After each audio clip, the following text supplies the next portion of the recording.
tank slappers, head shakes, instability. We've all seen the YouTube videos where your best friend, the motorcycle you like to clean and adjust and buy little things for, suddenly turns into a wild animal that's trying to kill you.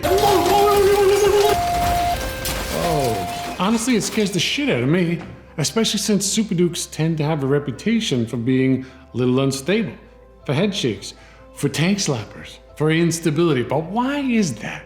Because I talk about this all the time. A Superduke comes off the showroom floor with so much trail, and everybody always says the more trail you have, the more stable the bike is.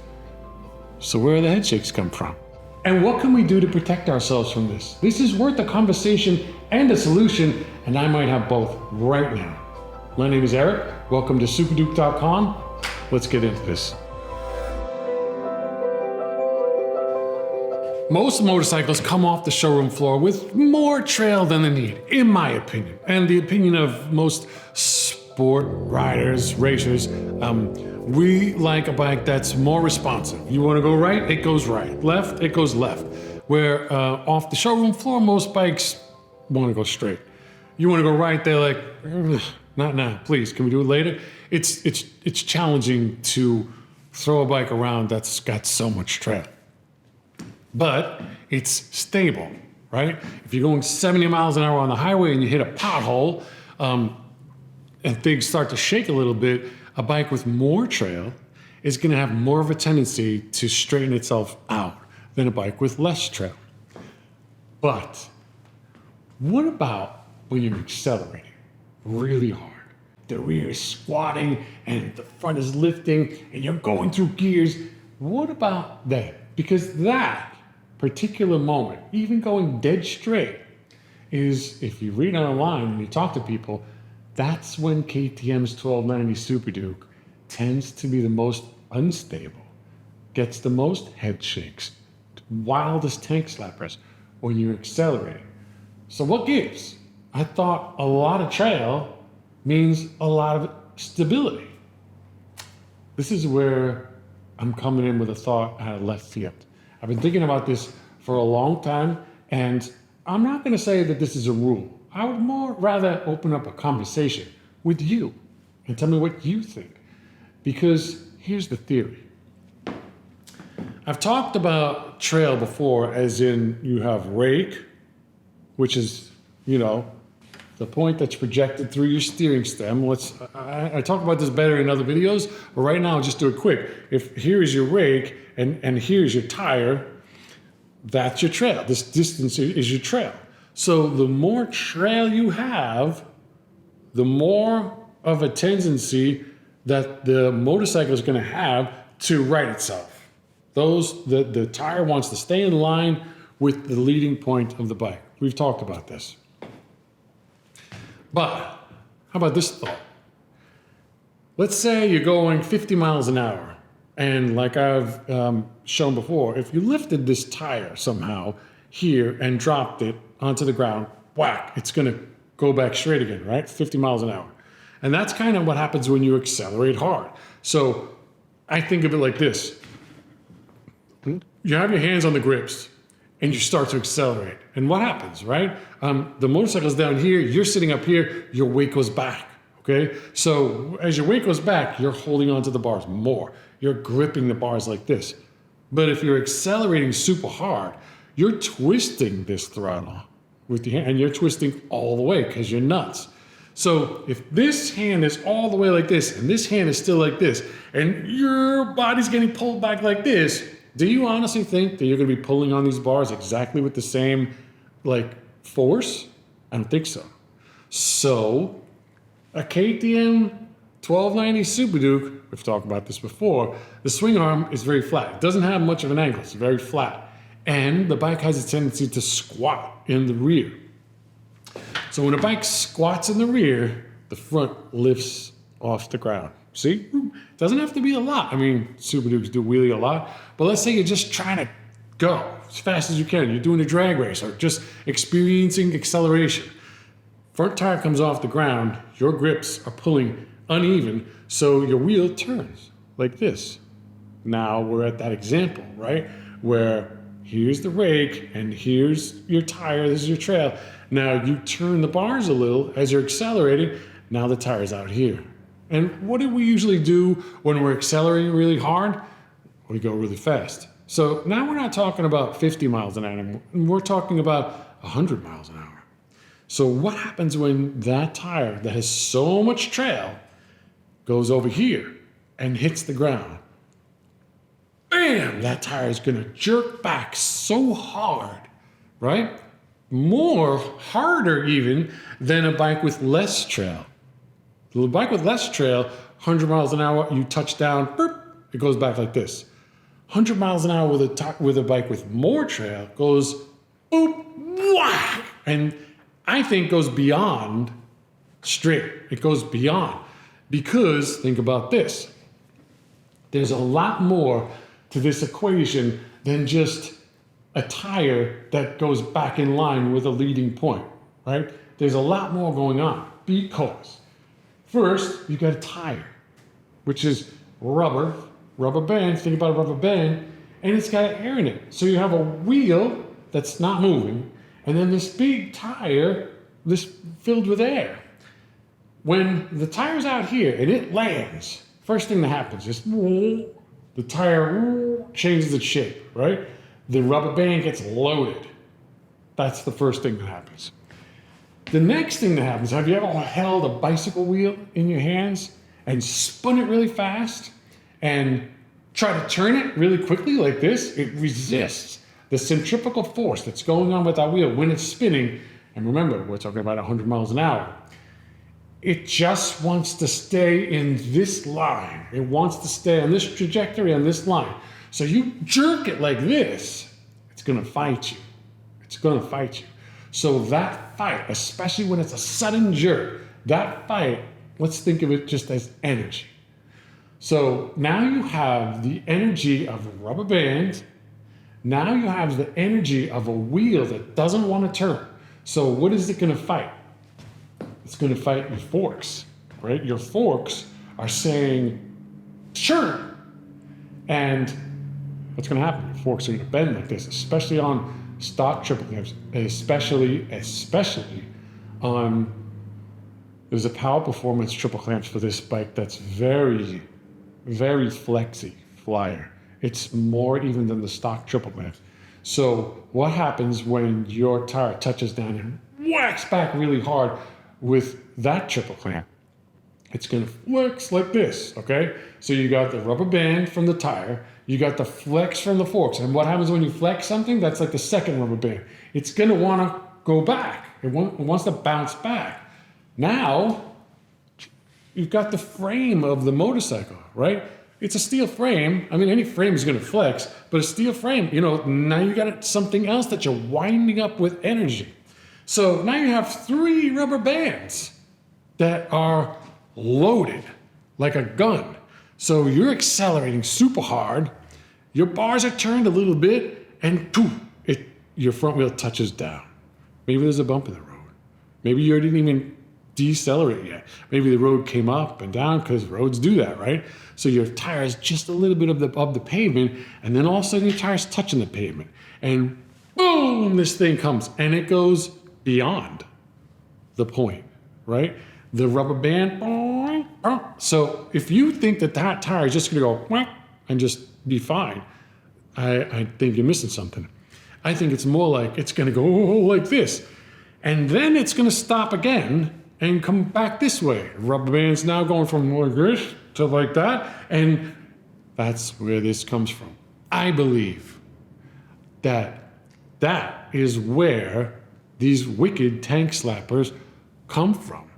All this energy, all these different sources of potential energy and stretching and twisting and rebounding, and that's what sets this crazy animal loose.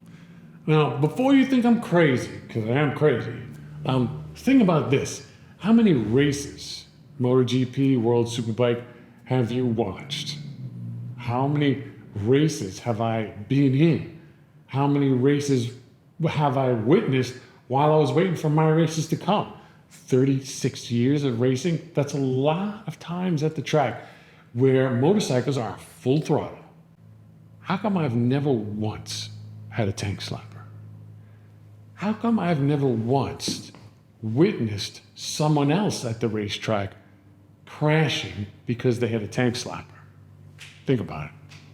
I think it's because most race bikes are set up to have less trail and better swing arm angle, so they get better drives. They keep the front tire more planted when they drive out of turns.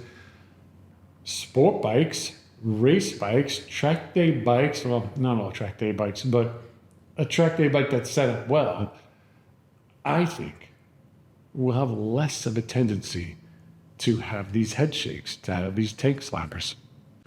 I want to share with you right now a story about something that just recently happened to a rider on a 1290 Superduke. He already had the Power Parts triple clamps on it, and he loved riding fast and having fun on his beast, just like the rest of us. So we went back and forth a little bit. He hadn't bought anything yet, and then all of a sudden he went dark. 2 weeks later, he reappeared from the hospital. He says in his first sentence, "So here's what happened to me since we spoke last." And I don't want to tell his story because it's his story to tell, and I won't share his pictures because they're his pictures to share. But I have to tell you something about it because it made a big impression on me, and it lit a fire under my ass to share something that I've been working on for quite a while now and is actually finished. If you've watched any of my videos in the past about setup on Superdukes, not just the Gen 3, the Gen 1, 2, and 3, you might remember I talk about using rubber blocks as steering stops rather than the mechanical steering stops that come on the bike, stock, right? The stock triple clamps come with a little perch and a bolt that you screw in, and depending on where you put the bolt, that's how far you can turn the bars. Also, the Power Parts triple clamps come with a little perch with the bolt, and I've broken 6 sets of those Power Parts triple clamps because those perches just break right off in the case of the bike falling. As soon as the bar hits the ground, those steering stop perches just break right off. So a friend of mine, a racing friend of mine, turned me on to these rubber blocks. It's a pretty crude solution, but this is what I've done. So I would carve out the back like this and find a spot and glue them onto the frame right here. And there was my solution to my steering stops breaking. Finally, instead of the steering stop being the last resort that kept the bars from coming in and crushing the tank, and you destroy your electronic grip controls, and you see my tank is smashed right here from it happening right before the steering stops. So that's been my solution for like 3 seasons. But it's not great because it's, first of all, it's ugly. Who wants to put ugly shit on a bike, right? But second of all, it's not adjustable. Like you look online and sometimes you can see rubber steering stops for sale even, like people sell them, but they're never adjustable. And we need to be able to adjust them. That's why they make steering stops with a bolt that you can go in.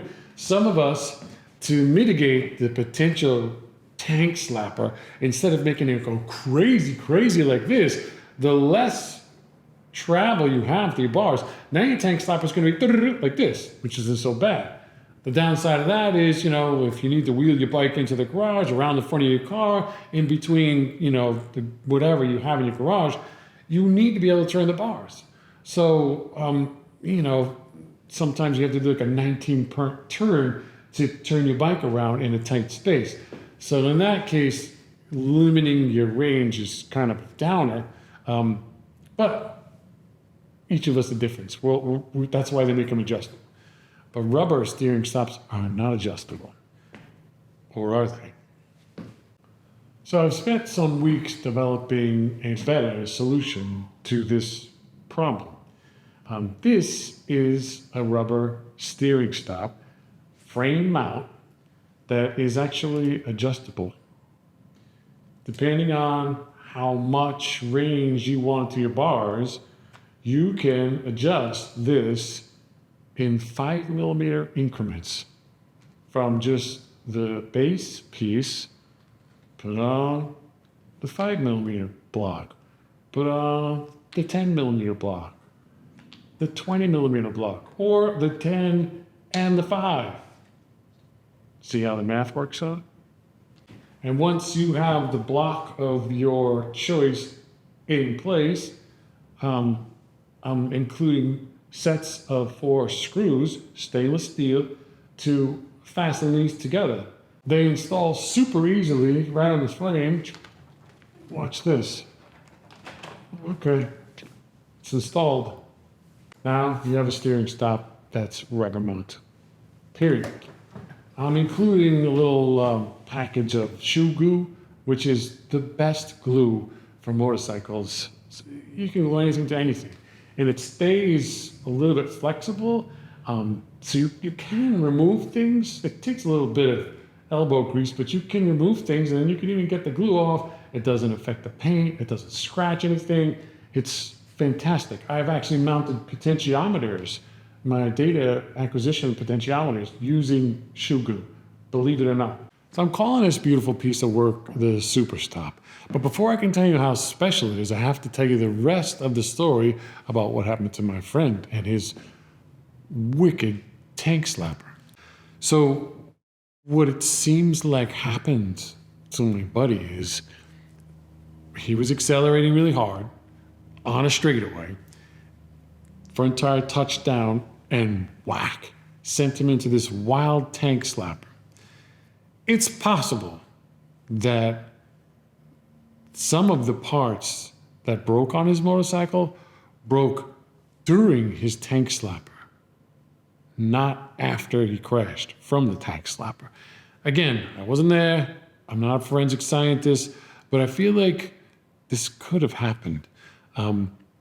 Not only did the steering stop purchase break off of the triple clamp, which means now the bars go all the way to the tank.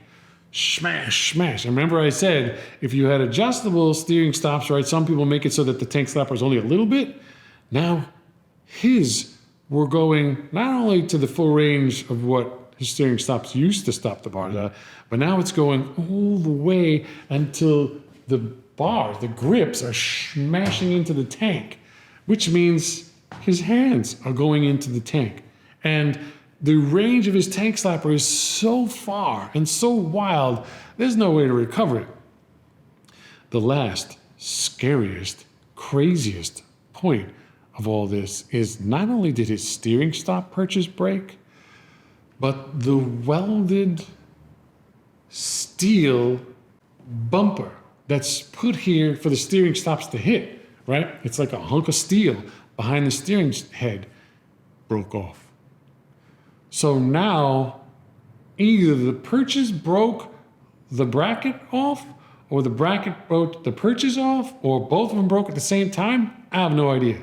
But he did send me a picture of his steering damper dangling from his triple clamp with the steel part of the frame, the orange steel part of the frame, the weld broke and it's just dangling. So with these pictures that he shared and the description of his crash, I don't think there's any way in hell that he could have gotten himself out of this tank slapper, because it sounds like it was crazy. But I kicked myself in the ass for not putting this out sooner, because I've been working on this for a long time. But I was working on the super clamp too, and things took priorities, and I didn't get this out. What if I did get this out to him on his bike before this happened? I don't think he would have crashed.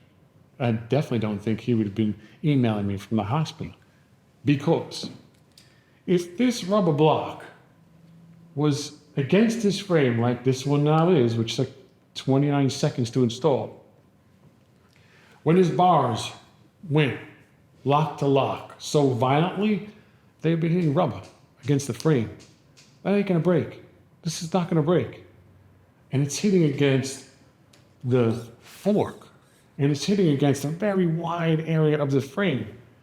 He's not going to lose control, especially if he had it adjusted so he didn't have so much play in his steering, so much of a range. I'm sorry. I told him all he has to do is get better from the hospital, and we're going to send in a free set of the Superstops. They come in a pair, And I honestly think it's one of the best things that you could get for your bike for safety reasons, especially a bike that has a tendency to squat in the rear, which these do, and wheelie, which these do, which, as my theory goes, can create more instability, not less instability. Trail, a lot of trail can mean more stable, but I think it can also mean less stable. So there you go, the Superstop. It's not the only thing you can do to help mitigate the head shakes, but it's the best insurance policy that you can have to keep things from getting too far out of control. What else can you do to your bike to help it? Get more swing arm angle. You need more swing arm angle, because the more swing arm angle you get, the more the bike is going to resist the squatting characteristic that it has, right? The more it's going to stand up and push back against all this squat, which will help keep the front better planted. You can also try to, when you're accelerating, don't let the bike pull you back so far like this. Oh my God, I know it happens, but it's not good because now your weight is way towards the back of the bike. When you know you're going to accelerate, get yourself way forward into a tuck. Try to climb as far over the bars as you can to keep the weight on the nose of the bike.